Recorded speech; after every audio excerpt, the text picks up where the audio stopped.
Y nuestro tema es una mirada de la ira o a la ira y la misericordia de Dios. Y ahora el apóstol Pablo era el más compasivo de todos los hombres.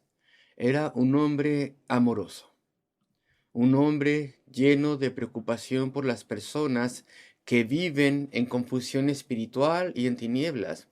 Un hombre que viajó grandes distancias, atravesó dificultades, de hecho su barco encalló, sufrió también persecución de gente hostil, y todo esto para poder llevar el Evangelio de la misericordia de Dios y la salvación, el mensaje del amor de Dios.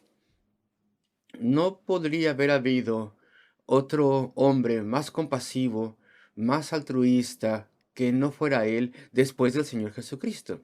Y aún así, él no siempre fue así. Él había sido muy malo antes.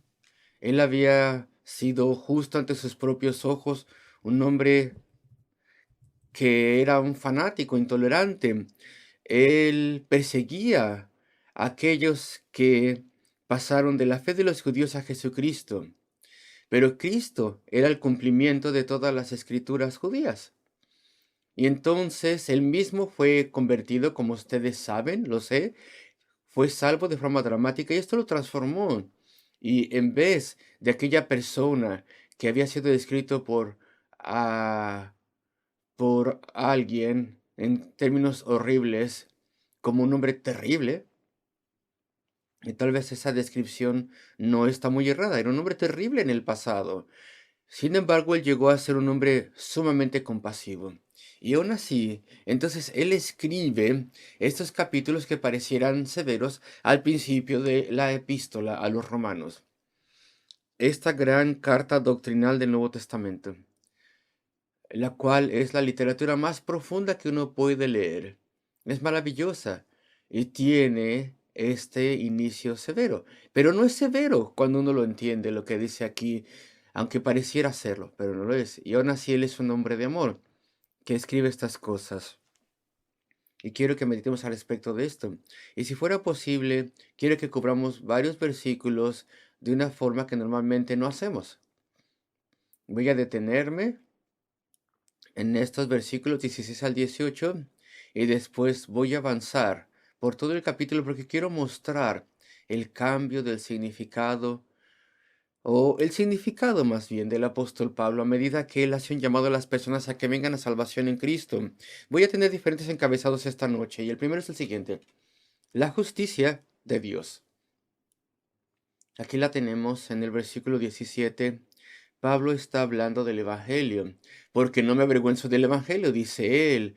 He ido a Roma como prisionero, así es como él iba a ir, a predicar el Evangelio, tanto como pudiese, tanto como tuviera la oportunidad de hacerlo, pero no se avergonzaba de ello. Me iban a despreciar ahí. Los romanos son gente que se siente superior y desprecian a los judíos.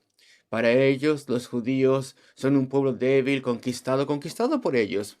Y ahí está este judío que supone decirnos que nuestra religión está mal, decían los romanos, que él conoce el mejor camino para nosotros, según él.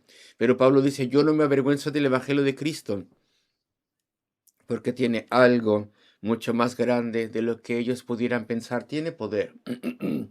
Tiene poder para convertir, para transformar, para salvar el entendimiento de las personas y para llevarles a Dios y para cambiarles. Y después él explica el porqué de que tiene ese poder. Y esto comienza en el versículo 17, porque en el Evangelio la justicia de Dios se revela. Y aquí tenemos algo que ha atribulado grandes mentes. En el Evangelio, este es el fundamento de su poder. ¿Por qué Dios lo reviste de poder? Pues porque ahí la justicia de Dios es revelada. Martín Lutero miró estas palabras cuando él estaba estudiando la carta de Pablo a los Romanos para poder enseñar a partir de ella a su clase, y Lutero miró estas palabras y no podía entenderlas. ¿Qué quiere decir aquí la justicia de Dios? Él pensó que sabía, porque la iglesia romana, la iglesia católica enseñaba que la justicia de Dios significaba una cosa específica, su justicia, pero no su... hay una diferencia aquí sutil en español, porque en ella la justicia de Dios es revelada. Pero voy a tratar de explicar lo que estoy diciendo. Esto es bastante útil, pero no puede ser la justicia de Dios en cierto sentido. No puede ser esto, porque el resto del versículo entonces no tendría sentido. El Evangelio es maravilloso porque ahí se revela la justicia de Dios por fe y para fe. ¿Y qué tiene que ver la fe con todo esto? La justicia de Dios es revelada. Él no lo podía entender. Porque entonces Pablo después habla respecto de la fe. Y después cita a Habacuc, el profeta, el justo por la fe vivirá. La persona que es justa y es aceptable delante de Dios será así debido a su fe. ¿Y qué tiene que ver eso con la justicia de Dios? Bueno, él pensaba que la justicia del versículo 17 era exactamente lo mismo que lo que dice el versículo 18. La ira de Dios se revela desde el cielo. Está hablando de lo mismo, pero eso no puede ser correcto. Y les puedo dar otras razones también por la cual pensaba que eso no tenía sentido. Y después, a pesar de que estaba programado para pensar que era así justicia, se dio cuenta de lo que significaba. Voy a explicar. Y una vez que lo entendió fue obvio. La justicia de Dios. ¿Acaso estamos hablando de qué? ¿Estamos hablando de la santidad de Dios? Y se dio cuenta.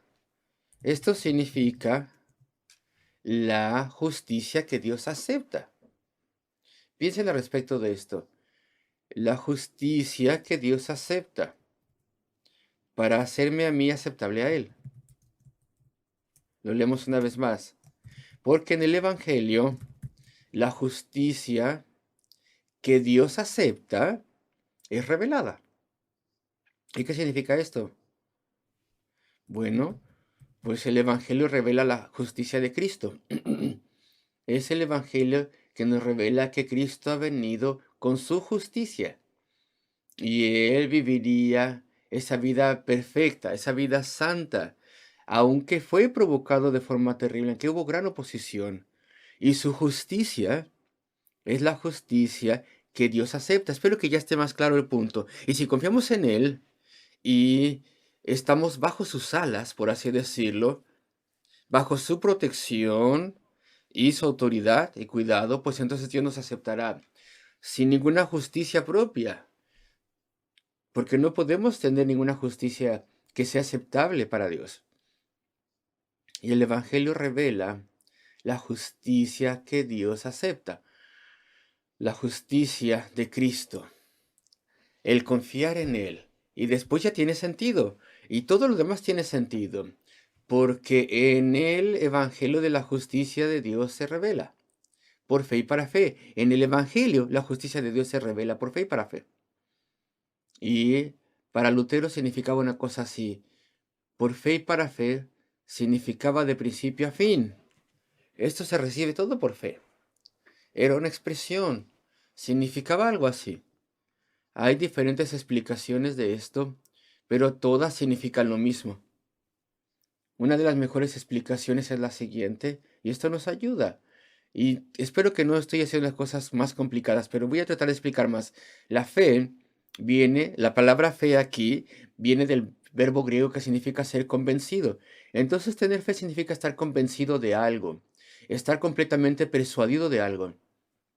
Y hay más en esa palabra. Significa estar convencido y completamente persuadido hasta el punto en el que confío en eso. Confío completamente en ello. Probablemente ese es el sentido que se tiene para la palabra fe aquí. Y así es como lo debemos de ver. El estar convencido, completamente persuadido que algo es verdad, de modo que pueda confiar en eso. Entonces la palabra tiene un ámbito muy amplio. Escuchamos algo, somos convencidos por ello, tenemos un compromiso total de ello, de modo que ahora confío en ello. Escuche, por ejemplo, al respecto de Cristo, su justicia. Él dará su justicia por mí, de modo que yo pueda ir al cielo, por así decirlo, porque Él me lo ha permitido.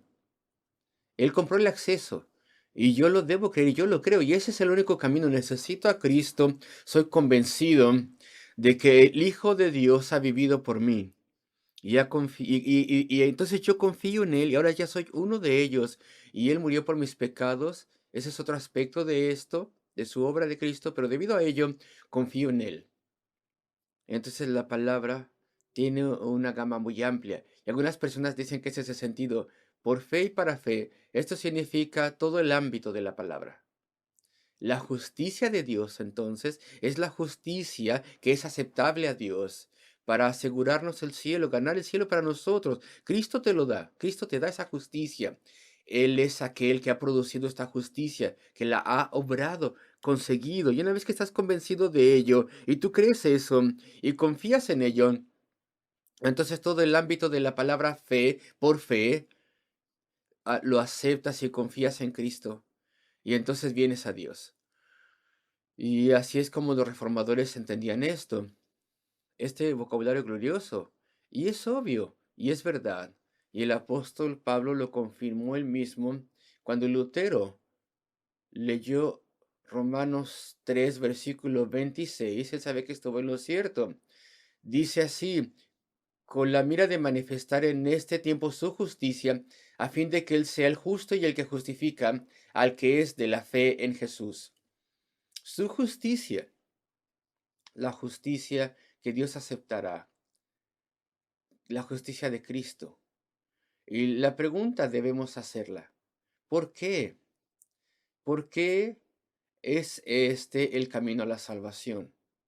Una pregunta que debemos hacer. ¿Por qué no puedo ir al cielo a través de algo que yo me merezca? ¿Por qué la única justicia que Dios acepta es la justicia de Cristo, que fue ofrecida a mi nombre cuando yo confío en Él y cuando me rindo a Él? ¿Por qué es eso así? Y eso es lo que el apóstol Pablo ahora está explicando en estos maravillosos versículos. Mira el versículo 18 una vez más del capítulo 1 a los Romanos. Esta es la respuesta a la pregunta ¿por qué necesitamos una justicia que sea provista para nosotros? Pues porque la ira de Dios se revela desde el cielo contra toda impiedad e injusticia de los hombres que detienen con injusticia la verdad. Y muy rápido quiero explicar este versículo.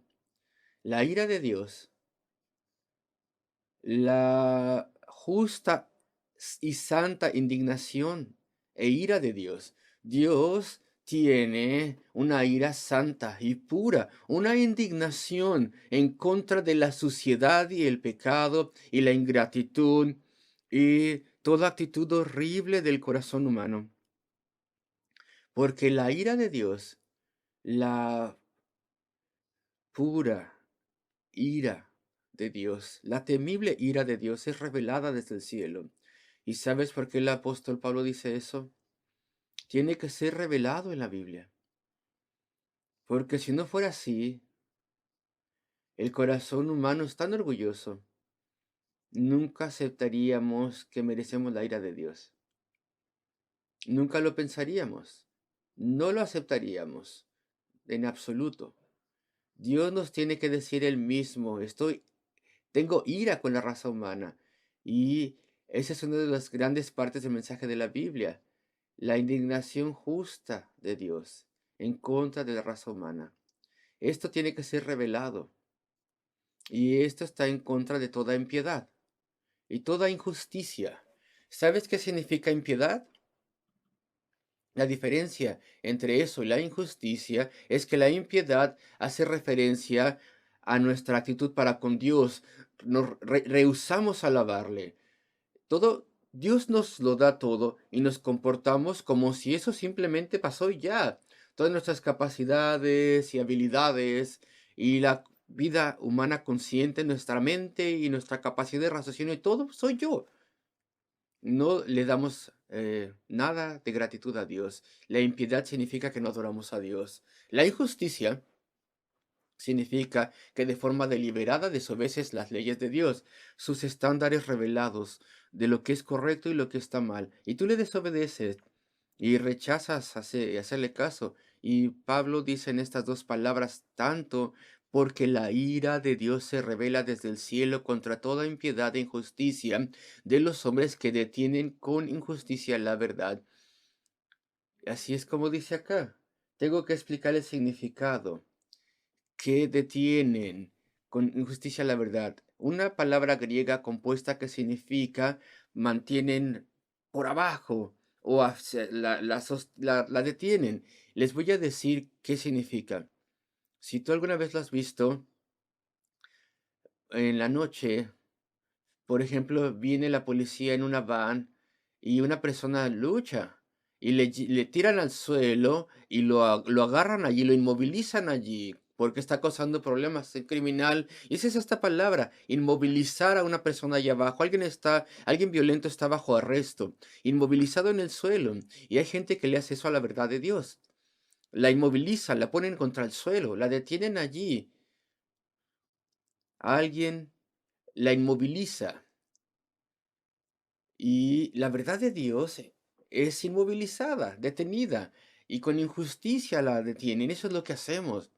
Lo hacemos, por ejemplo, ignorando la verdad de Dios, el mensaje de Dios, o calumniando a Dios y su mensaje, y diciendo que la palabra de Dios no es más que basura y criticando iglesias. Toda la oposición de la época, de la era presente, es justamente este detenimiento. Se detiene este mensaje de la misericordia de Dios que dice que nos tendrá misericordia, nos cambiará si venimos a Él. Y después el apóstol avanza, versículo 19, porque lo que de Dios se conoce, les es manifiesto. Algunas personas piensan que esto es un poco fuerte. Tal vez los traductores tenían que decir, es manifestado a ellos. Bueno, en ellos también, porque hay evidencia de Dios en nosotros.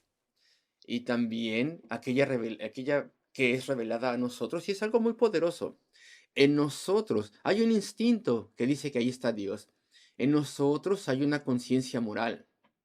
Tenemos una conciencia que tiene grabados claramente algunos de los estándares de Dios. ¿Y cómo es que tenemos esto? ¿Qué es la conciencia?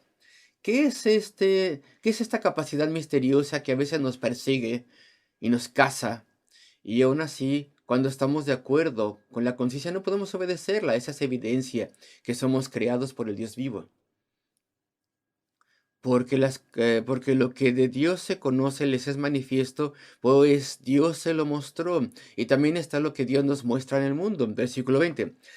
Porque las cosas invisibles de Él, su eterno poder y deidad, se hacen claramente visibles desde la creación del mundo, siendo entendidas por medio de las cosas hechas, de modo que no tienen excusa.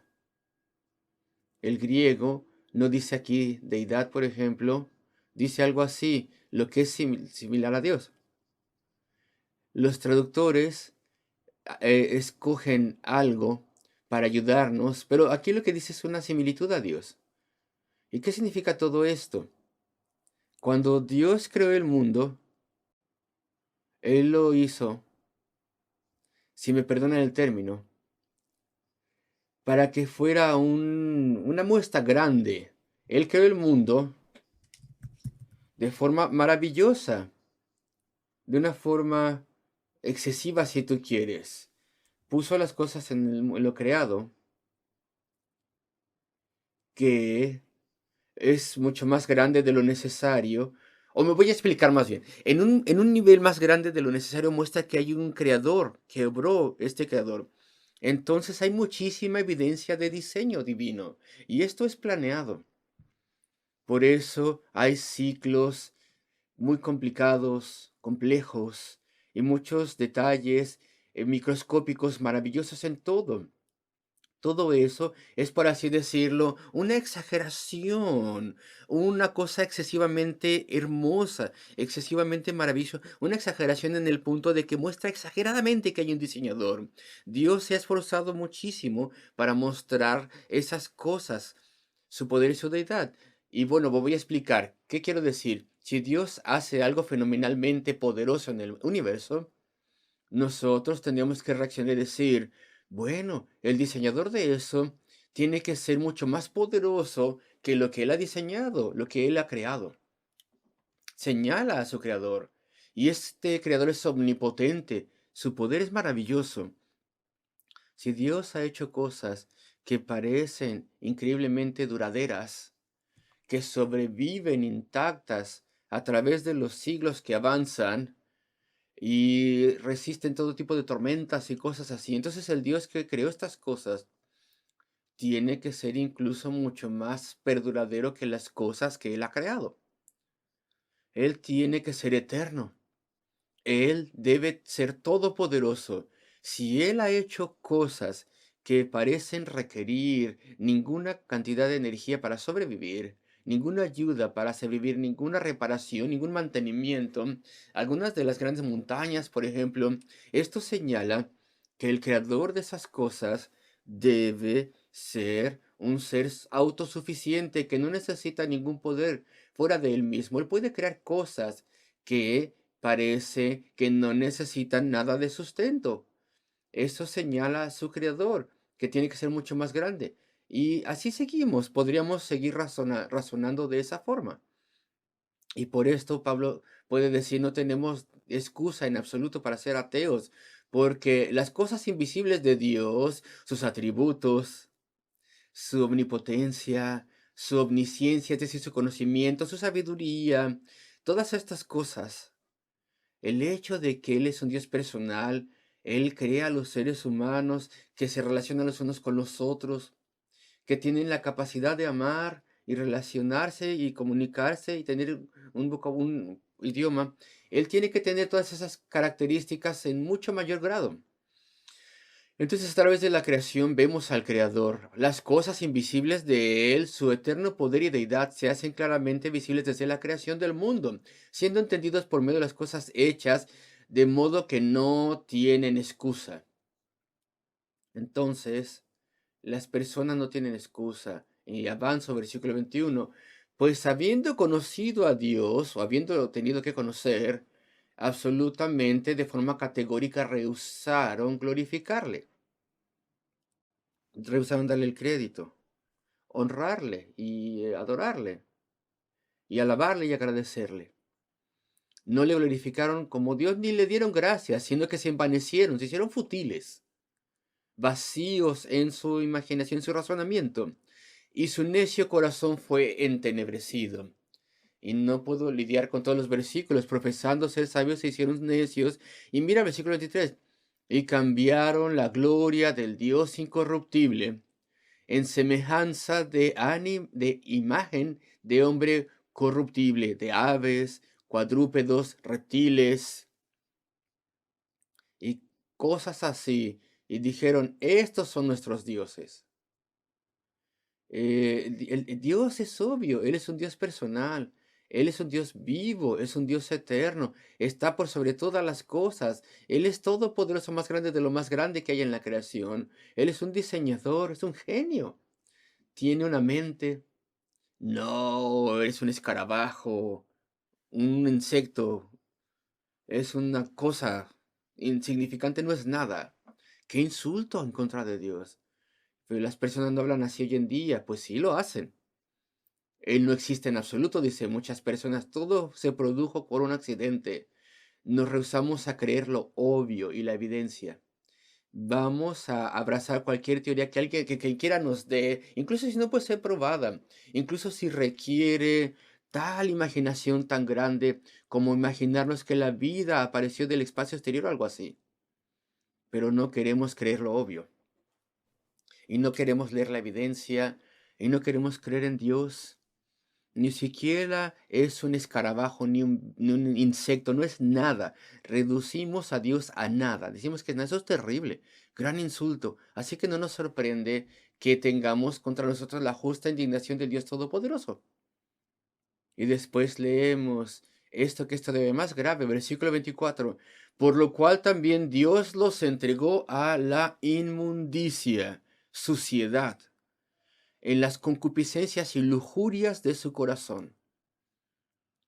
Deshonran sus propios cuernos. Tenemos este vocabulario aquí y Dios está exasperado y tan indignado ante los hombres que mientras más el hombre peca y mientras más el hombre dice voy a echar a la basura los estándares morales y voy a reemplazar eso por mi lujuria y voy a hacer lo que me dé la gana, pues Dios entonces dice voy a entregarte a esa lujuria, ya no voy a refrenarte. Ya a través de mi poder o mi mano poderosa ya no te voy a detener para que ahora hagas lo peor que podrías hacer. Te voy a dejar para que avances a todo tipo de extremos. Versículo 25 o 26 más bien. Por esto Dios los entregó a pasiones vergonzosas. Él no les hizo tener esas pasiones vergonzosas, sino les dejó avanzar con todo ello. Pues aún sus mujeres cambiaron el uso natural, el lesbianismo, la homosexualidad. Ahí lo tienen, en estos versículos. Y versículo 28, y como ellos no aprobaron tener en cuenta a Dios, le negaron primero que nada. Dios los entregó a una mente reprobada, para esa mente rechazada, para hacer cosas que no convienen, que están fuera de línea. Y después viene esta lista terrible. Versículo 29. Estando atestados de toda injusticia, fornicación. Eso te lleva al infierno. El juicio de Dios está en contra de ello. También la perversidad, versículo 29. También la avaricia, el vivir solamente de forma avariciosa, viviendo por mí y ganando posesiones y riqueza. Y la maldad, y la envidia, homicidios, contiendas, engaños, malignidades, murmuraciones, detractores, aborrecedores de Dios, injuriosos, soberbios, altivos, inventores de maldad, de males. Mucha gente inventa cada vez más cosas malvadas, desobedientes a los padres, necios. Y así continúa la lista hasta el versículo 32, desleales, sin afecto, etc. Y versículo 32, quienes habiendo entendido el juicio de Dios, que los que practican tales cosas son dignos de muerte, que no solamente las hacen, sino que también se complacen con los que las practican. Les alientan a que a que lo hagan. Los admiran si hacen esas cosas, los apoyan. Y bueno, no les di mis encabezados, pero la justicia de Dios la definimos, la justicia que es aceptable a Dios. Sin excusa estamos. Abandonados estamos, entregados al pecado. Y eso lo vemos en la sociedad hoy en día. A gran escala lo vemos. El abandono, las ofensas. Esta lista terrible de ofensas en contra de Dios. Y voy a terminar. Y la misericordia de Dios, queridos amigos, la misericordia de Dios. Voy al capítulo 2, versículo 4. Mira esto, por favor. ¿O menosprecias tú las riquezas de su benignidad, de su bondad, de su paciencia y longanimidad, ignorando que su benignidad te guía al arrepentimiento? ¿Todavía te sientes bien? ¿Tienes buena salud? ¿Sí? ¿Y no crees en Dios? Y hasta ahora, bueno, no has sido entregado a lo peor de tu pecado, de modo que ahora ya estés yendo cada vez más hacia abajo en declive terrible. ¿Desprecias la paciencia de Dios? Porque tarde o temprano, Él puede entregarnos a las manos de nuestra incredulidad y pecado, de modo que ya no hay vuelta atrás, no hay marcha atrás. Eso es lo que está implícito aquí. Y versículo 5: pero por tu dureza y por tu corazón no arrepentido. Qué enunciado tan curioso. Atesoras para ti mismo ira. ¿Acaso esto es posible? ¿Que estamos entre aquellas personas que están atesorando ira? Y claro que de forma consciente no lo están haciendo, pero esa es la ilustración de sus vidas.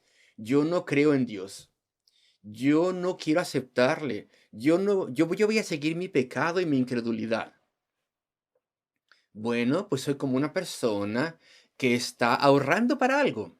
Estoy ahorrando y estoy poniendo dinero en el banco constantemente para llegar a ese día cuando voy a comprar grandes terrenos o lo que sea. Voy a ser alguien especial. Pues eres como es así, dice Pablo, pero no sabes lo que estás haciendo porque no estás ahorrando dinero en el banco para tener prosperidad, sino que estás ahorrando, estás almacenando ira para en contra de ti. Cada vez que dices tonterías en contra del mensaje de Dios, cada vez que dices que esa es una tontería ese mensaje y dices voy a avanzar con este pecado o aquel pecado en mi incredulidad, estás almacenando más en el banco del juicio en contra de ti. Qué cosa tan trágica el hacer una cosa así. El mirar hacia atrás un día, ver la vida cuando estés ante Dios. Yo no lo sabía. He estado almacenando ira todos estos años. Eso es lo que el apóstol está diciéndote aquí. Y lo dice muy claramente. Pero por tu dureza y por tu corazón no arrepentido, atesoras como si fuera algo de valor para ti, atesoras para ti mismo ira, para el día de la ira y de la revelación del justo juicio de Dios. Pero hay misericordia disponible. Qué cosa tan insensata. Versículos 6 y 7. Mira, el cual pagará a cada uno conforme a sus obras. Vida eterna a los que perseverando en bien hacer buscan gloria y honra e inmortalidad. La vida eterna. Eso es lo que debemos hacer. Debemos perseverar en hacer bien, en bien hacer, buscando la gloria y la honra y la inmortalidad. ¿Y cómo haces eso entonces? Te arrepientes de tu pecado, vienes al Salvador, crees en lo que Él ha hecho en la cruz del Calvario. Ahí tomó tu castigo debido a tu pecado. Cree en eso, cree en esa justicia perfecta que Él ha ofrecido, representando a todos aquellos que creen en Él. Y entonces confía en Él. Y Él te perdona, y Él te salva, y Él te cambia, y Él te pone camino a la vida eterna. Eso es lo que el apóstol está diciendo aquí. Y voy a terminar citando el capítulo 3. Esto a mí me parece muy maravilloso, queridos amigos. Versículo 21 del capítulo 3. Pero ahora, aparte de la ley, se ha manifestado la justicia de Dios, sin ganarnos nosotros mismos el cielo, porque no podemos hacerlo. Ahora se ha manifestado la justicia de la ley, aparte de la ley testificada por la ley y los profetas, la justicia de Dios, versículo 22, por medio de la fe en Jesucristo, para todos los que creen en Él, porque no hay diferencia, por cuanto todos pecaron y están destituidos de la gloria de Dios, siendo justificados gratuitamente por su gracia, mediante la redención que es en Cristo Jesús, a quien Dios puso como propiciación para apaciguar por medio de la fe en su sangre, para manifestar, declarar su justicia. Ahí es donde empezamos. Ahí es donde comenzamos, la justicia de Dios. Ahí es donde estaba Lutero mirando el versículo 17 del capítulo 1, diciendo, ¿qué significa aquí la justicia de Dios? Es la justicia que Dios nos da, que Dios acepta. Es la justicia de Cristo ofrecida a nuestro nombre. Él murió para poder cancelar nuestro castigo del pecado. Él lo tomó. Él ofreció su justicia para obtener acceso a nuestro nombre, para obtener acceso al cielo por nosotros. Él murió por nosotros, Él tomó nuestro castigo y sin eso seríamos condenados al infierno. Sin su justicia no podríamos ser admitidos a las recompensas del cielo. Él es nuestra única esperanza.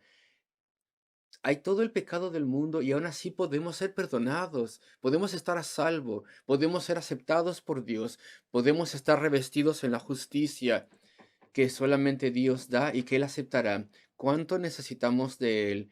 ¿Cuánto debemos depender de Él? Y tú vienes a Él creyendo, arrepintiéndote, confiando, entregándote a Él. Oremos juntos. Oh nuestro Dios, Padre Celestial de gracia, míranos a todos esta noche, Señor. Señor, ayúdanos a comprender estas cosas maravillosas. Que Cristo fuera nuestro representante, nuestro Salvador, aquel que llevó nuestro pecado, nuestro castigo, Señor. Verdaderamente cuánto le necesitamos. Perdónanos por todo nuestro pecado. Tómanos a ti, Señor. Bendícenos en este momento, te pedimos, y haznos tuyos. Pedimos estas cosas en el nombre de nuestro Salvador, por amor a Él. Amén.